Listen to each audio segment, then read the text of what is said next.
우리가 방정식을 바라보는 관점에는 사실 여러 가지가 있어요. 첫 번째는 직접 근을 구하는 경우가 있죠. 보통 언제 직접 근을 구하지? 중학교 때 2차 방정식이나 고등학교 1학년 때 3차 방정식, 4차 방정식 직접 근을 구하는 경우가 있어요. 그럼 방정식을 바라보는 관점 첫 번째, 근을 구하는 경우 있죠. 인수분해 또는 근의 공식.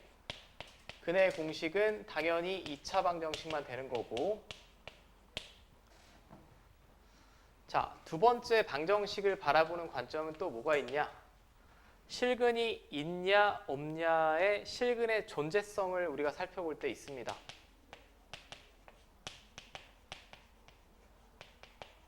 엄연히 다른 건데, 근을 직접 구하는 건 인수분해나 근의 공식 2차식에서, 그 다음에 실근의 존재성은 판별식 이용할 수 있죠.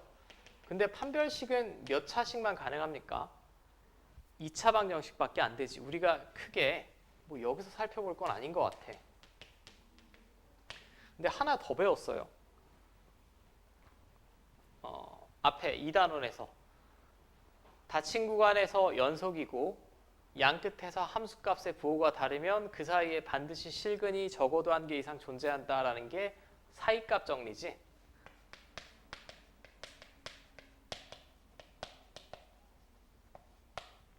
자, 이게 실근의 존재성, 실근이 있냐 없냐라는 걸 물어볼 때 이 두 가지를 주로 사용했고, 세 번째는 실근의 개수를 파악할 때 있습니다.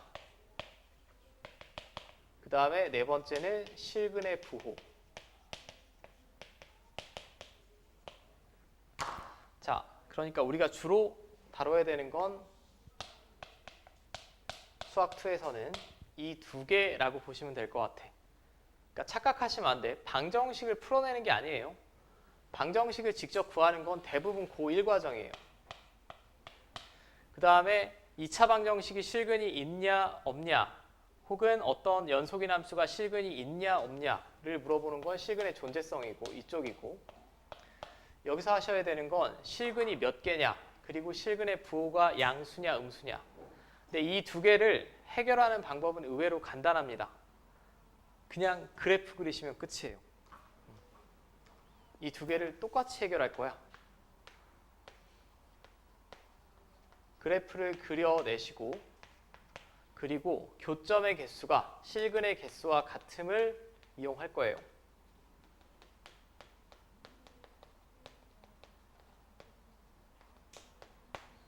맞죠? 이 관점의 차이만 잘 이해하시면 되는데, 우리가 저학년 때는 방정식 풀어주세요 하면 그냥 냅다 인수분해하지 않았어? 인수분해가 안 돼. 냅다 근의 공식 썼지. 언제? 2차식 때까지만. 근데 3차, 4차는 근의 공식 같은 거 현재 배우지 않는다라고 했죠. 그럼 이런 방정식들을 어떻게 바라볼 거냐야.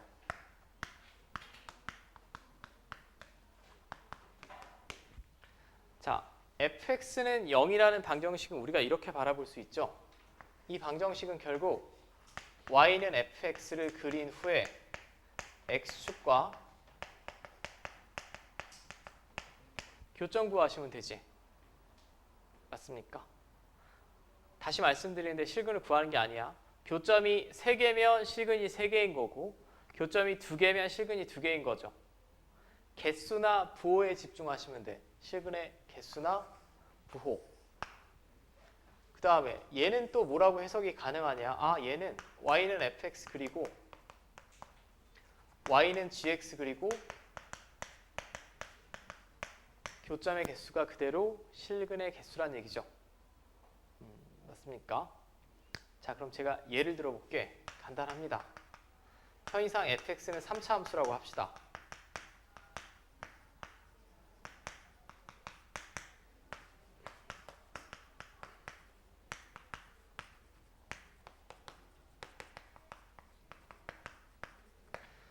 자, 그럼 얘가 서로 다른 세 실근을 가진다라고 하면 이 단원에서 원하는 건 아주 간단해요.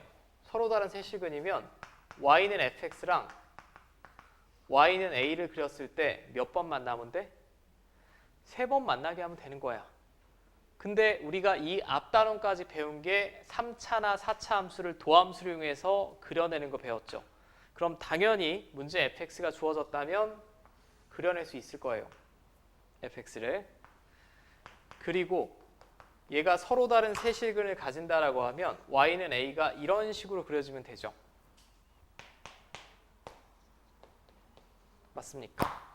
그럼 극대값과 극소값 사이에 이렇게 왔다리 갔다리 하면 세 번 만나겠지. 원리 자체는 심플하지 않아? 4차 방정식도 마찬가지겠죠. 그러니까 여기는 가장 중요한 게 그래프만 잘 그리시면 돼. 그래프만 잘 그리시면 실근의 개수는 자동적으로 그려낼 수 있는 거고, 우리는 이 형태를 제일 많이 볼 겁니다. 어떤 다항함수와 상수함수를 그려서 이렇게 그려지면 실근이 1개, 이 사이에 그려지면 실근이 3개, 이렇게 접하면 실근 2개 나오겠죠. 자, 다 그려낼 수 있을 것 같고, 자, 그럼 결국 다루는 게 3차랑 4차밖에 없는데 4차 함수는 다 그래프 그릴 거예요. 근데 3차 함수는 두 가지 있습니다.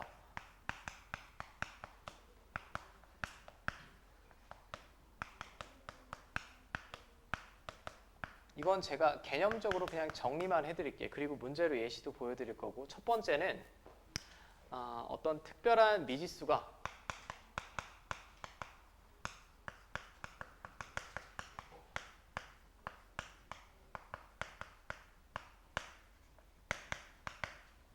분리가 가능한 경우, 분리가 가능한 경우는 이게 뭔 소리인지 모를 테니까 제가 그냥 써드릴게요. 이런 식으로.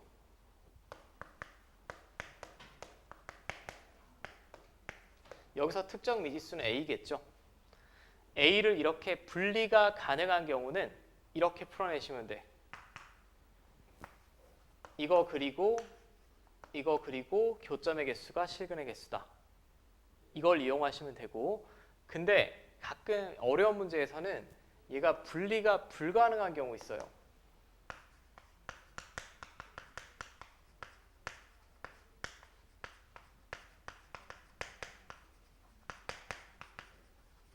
자, 분리가 불가능한 경우는 뭐 예를 들면 이런 식입니다.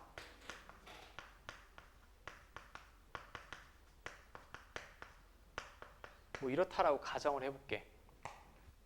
이쪽에 쓸까?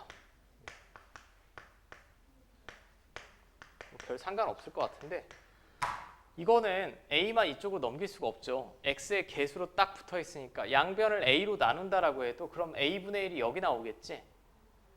이거랑은 다른 겁니다. 이거랑 다른 경우에는 좀 풀이 방법이 달라지는데, 이건 다 그래프를 그리시면 되고, 얘는 보통은 일반적으로 극대극소값 이용해요.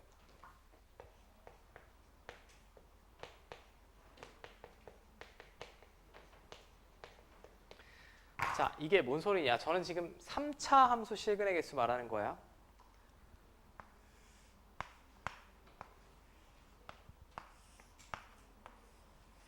자, 이렇게 그려진다라고 하면 이 3차 함수랑 x축과의 교점이 몇 개지?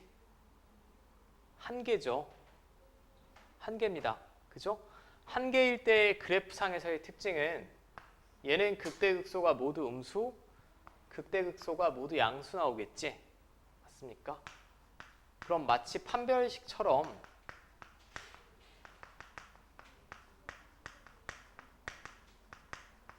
얘가 양수이면 실근이 1개인 거죠. 어떤 놈의 실근? fx는 0. 자, 이 그림 상태 이해됩니까? x축이랑 한 번 만나잖아. 한 번 만날 때, 그리고 그 값을 가질 때의 특징은 극대극소 부호가 같다는 얘기야. 근데 만약에 x축이랑 2번 만난다 라고 하면 이 그림이든 극대극소 둘 중에 하나는 뭐 나와야 돼요? 0이 나와야 되겠지. 자, 극대극소 둘 중에 하나는 0이 나와야 되니까 결국은 걔를 식으로 표현하면 둘의 곱이 0이라는 얘기입니다. 판별식이랑 비슷해요. 판별식이 0보다 크면 뭐 두 실근, 0이면 중근, 0보다 작으면 허근 이거잖아. 얘는 극대극소의 곱이 양수면 x축이랑 교점이 하나고 0이면 2개고, 그럼 3번 만난다. 3번 만나면 이렇게 그려지겠죠. 이렇게 그려지든지 특징이 극대극소 부호가 어떻게 돼? 반대로 나오겠지. 세 번 만나면. 그래야 x축이랑 3차 함수만 말씀드리는 거야. 그리고 그 값이 존재할 때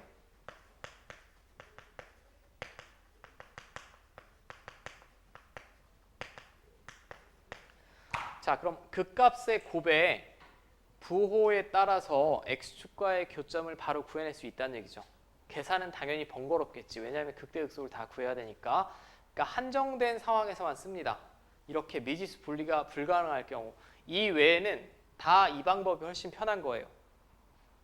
그래프 그리고 교점의 개수 구하는 거. 오케이?